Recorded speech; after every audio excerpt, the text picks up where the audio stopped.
I just want to kind of like touch. We have some questions in the chat. We have some really, really cool conversation actually going on in the chat. So let's kind of discuss that for a second because I think it's pretty cool. So what's going on in the chat right now? Basically, they're talking to Jeremy about rights management and things like that. And we actually have a question from really Ryan that I'm going to repost in case Jeremy wants to answer it in the other channel. Sorry, we have two channels going because yeah, the EDMP Discord, who you should all be in, and the Stake Stage, which is our growing crypto channel. So hold on. I'm going to ask Ryan's question. He said, I'm curious if minting an audio NFT and also releasing the same song is a bad thing or not, since the appeal for buying the NFT is exclusive ownership, while the appeal of releasing a song is to share it with more than one person. By bad thing, I guess I mean a conflict of interest, or buyers don't care if I sell an NFT. I mean, from what I understand, and like from what Jeremy already said, like it's a lot like buying a vinyl. Like you have this special limited edition vinyl. Other people still have the song on stream, on CD or Blu-ray. Let's just keep name floppy disk. Sorry, I think I'm funny sometimes. But people have it in other formats, and it's not the fact that it's elsewhere in other formats. It's really that specific copy. I mean, do you have anything to say on that one? I think you nailed it with the vinyl. It's the best example. You will always be able to copy that vinyl, but who holds the first and freshly minted vinyl? Let's just call it. And that has should have a limited edition value. And this is what the authenticity of the NFT has just done right now in catalog on its unique and authentic copy. So, yeah, that's it to it. I think you got the question there. Cool. Yeah, the chat is actually going crazy about all these like really interesting like people kind of talking about back and forth. So I also encourage you, please join us both on the Stake Stage and on the Discord. And I think that I actually have I have the link on the screen, so you should be able to discord.io/stakes, discord.gg/EDMP. We talk about this stuff all the time. And the EDMP Discord is more for music production. The Stakes is for crypto. So really good place to come and learn with us.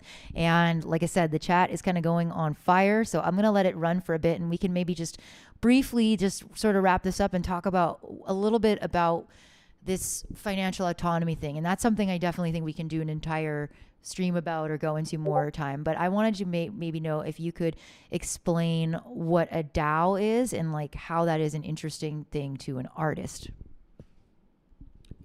Sure. So the DAO it's an old-lived blockchain, let's say, concept. So it stands for Decentralized Autonomous Organization.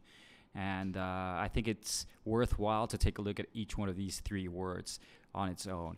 So DAO, decentralized because it's tokenized, it's owned. That means we don't have, let's compare, let's say, a DAO to another form of entity, such as, let's say, a legal shape, which would be incorporating something, let's say, incorporating an LLC or incorporating any kind of company. And this, the legal essence or the legal backup of this is usually equity, the shares that lie behind such an organization. But what happens if you, instead of depositing all those shares and allowing them to be controlled and having to go through the gatekeeper, which are notaries, banking system, and many other, let's say, friction generating intermediaries, we just do this straight right here from our phone, if you guys like, and then allow other people to buy those tokens directly from the DAO. So it's decentralized because you have many owners, and again, it falls within the principles of not being censorship resistant, allowing it's being borderless, permissionless. Whoever wants to buy this just needs to pay the price. That's it. So that's decentralized, and autonomous because they have their own. This organization will have its own, let's say, economic policies. So that means, the community will vote. They will not only hold the token and hope that it goes up in value or whatever. They will actually have a say in what is being done in that organization. So typically the way it works is through proposals, and very similarly to the way we just minted the NFT and signed it with a transaction you guys saw on screen, you will vote towards proposals that you might want to accept or reject. And this gives it a whole different level of autonomy from third parties, autonomy from, again, the intermediaries we just mentioned. So the fact that we as owners of this DAO with the tokens can vote on it, I think it gives it a much more, community and, decentralized approach for knowing what the future will be and making sure that most of us agree upon that future.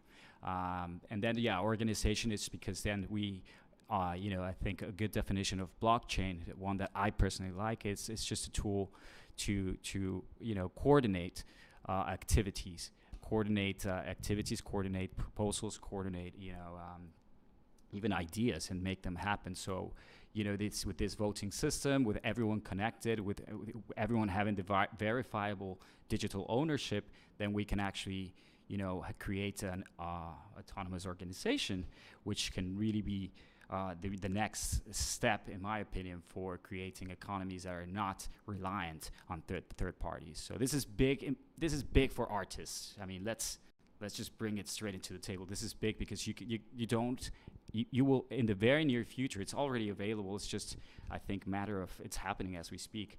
Artists now can unlock their own economy, and goes back to the conversation we were talking about before. Whatever income streams you wish to come and bring into this DAO, you can, whether it's merch, whether it's royalties, whether it's even live gigs, everything can come to this DAO, and then you will share your success as an artist with all those that bought the token, from you maybe in the early stages. And it's powerful. It's powerful because it's open to everyone. It's driven by the community. It can be driven by fandom, if I can translate that. And well, it just opens a lot of possibilities, as you guys can imagine.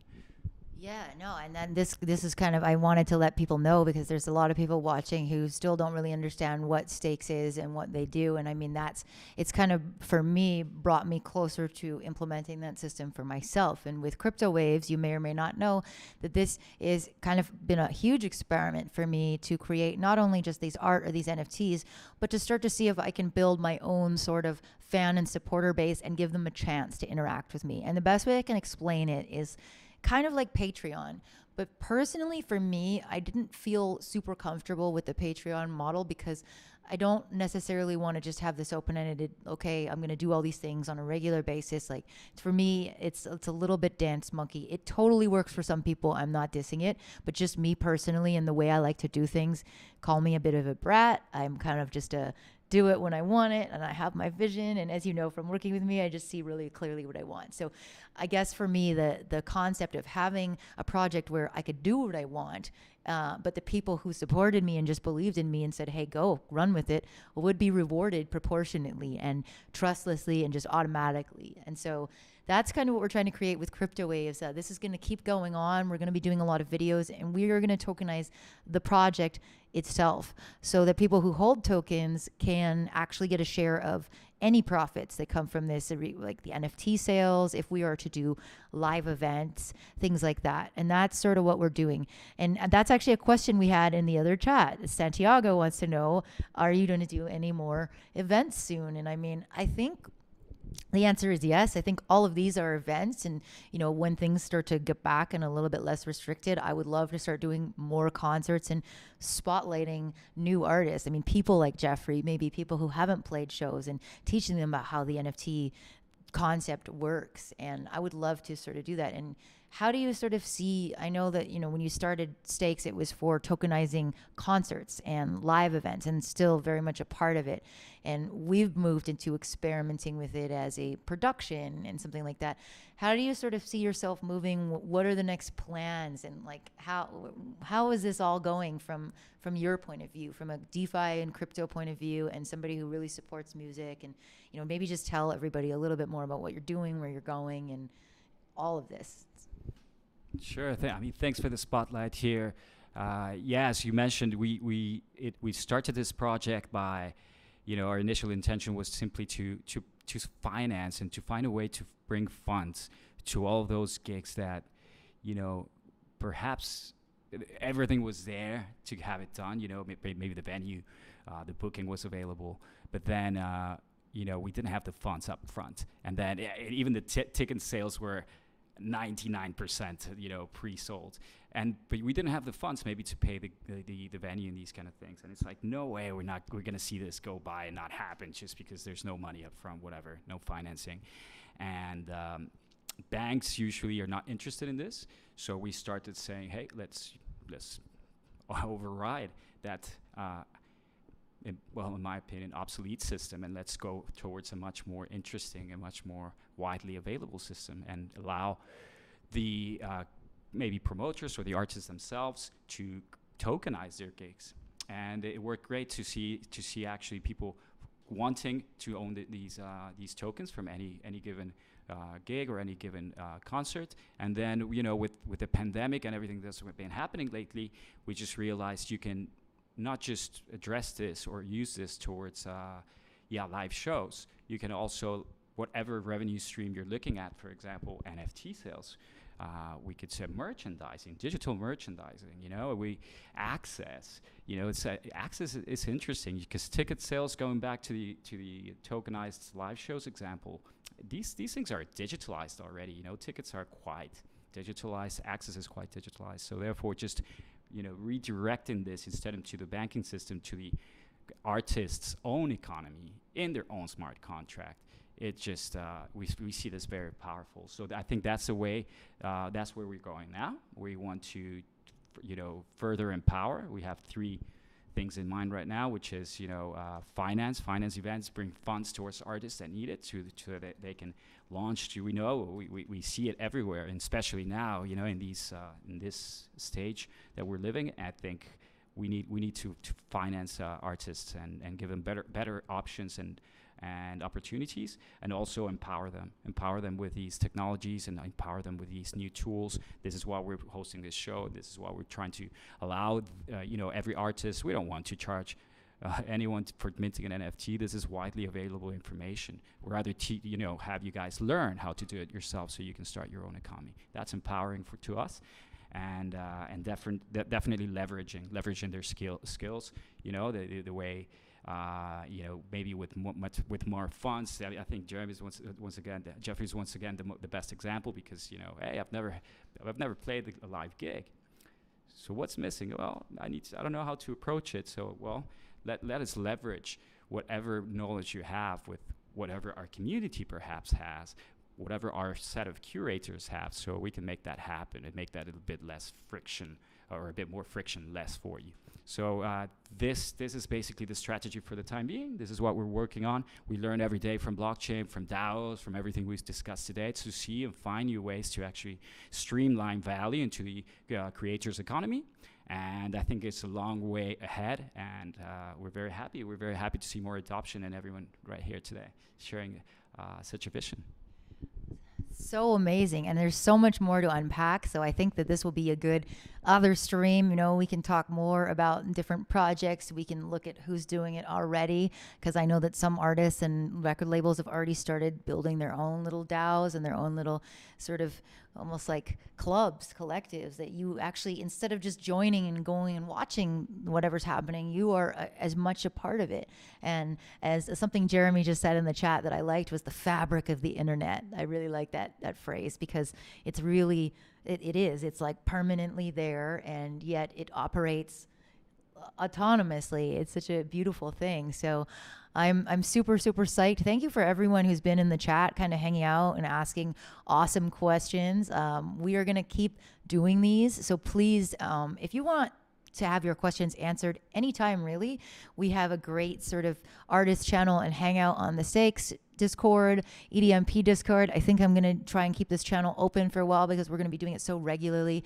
Look for the Spanish version. For those of you who speak Spanish version of Making NFTs hosted by Luis will come out pretty soon. And then our next video series will be about DeFi in general and different protocols. So some of the stuff that I want to talk about in upcoming streams are about how to do other things with your crypto assets other than just trade them, how to hold them, how to make interest off them, how to lend them, how to borrow. This is such a crazy world and there's so much to go on. And so this is why we wanted to be here to help you out, because honestly, as an artist, the power is in our hands with this kind of system, which is pretty amazing. So we are almost out of time. There's just one more thing for those of you who are interested in minting on, just Polygon, maybe not being out of OpenSea. There's a website I found that I just want to show you real quick called Unifty.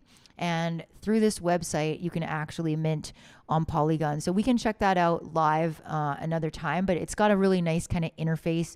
And what it says on there, which I find really interesting, is that minting on here, you completely own your NFTs. And with some of the other marketplaces like Rarible, they say that you actually don't own your NFTs there, that Rarible kind of has jurisdiction over them, which is very contrary to everything I like about the blockchain. So that would be one last thing I want to put in your head is maybe really look into which marketplace, like anything, really look into the protocols, really read the documentation. And this Unifty website may be a good option if you just want to mint, no strings attached, and then you can still choose to sell it on somewhere like OpenSea. So you don't have to build stuff there. Either way, this is stuff we can keep talking about more. So any closing comments, anything you'd like to say? Thank you so much for being here with me and teaching me honestly so much about all this stuff. It's been a really crazy trajectory, and yeah, I look forward to making more magic. Yeah, thanks everyone for joining. I mean, much appreciated. All you guys' attention here, your questions, please keep them coming. It's we build this for you guys, so we'd love to hear more about you, your feedback, and yeah, join us. I mean, we'll be, as said, hosting as many of these as we can, and bringing all the new information. This thing's moving so fast. I really encourage everyone to get involved as soon as possible. Start using your wallet, start playing around with it, see where it leads you, and you'll be surprised. The huge and many worlds you'll find inside this metaverse for your art, for whatever creation that you're thinking about. So play with it as soon as possible, and if you have any questions, we'd love to be there for you. Thanks again, guys. Yeah, and just for closing things, we had a few more comments coming in. I know the stream is a little bit extra delayed, so we will work out some of the kinks and, find out a solution to have some power and Ethernet at the same time in the future. But yeah, I mean, I think that we've had a great audience. Thank you so much. And we will see you next time on Cryptowaves. Thank you, everyone.